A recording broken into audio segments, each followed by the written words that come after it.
ఒక్కటి నేను తీసుకున్న ఎండుమిర్చి సగం సగం వేసి ఇట్లా చేసి వేసుకోవాలి.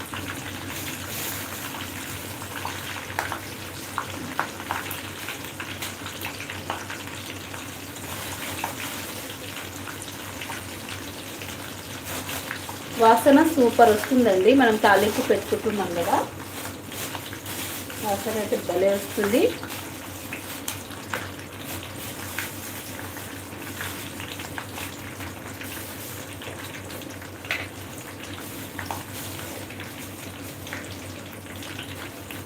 ఇంత బాగా వాసన.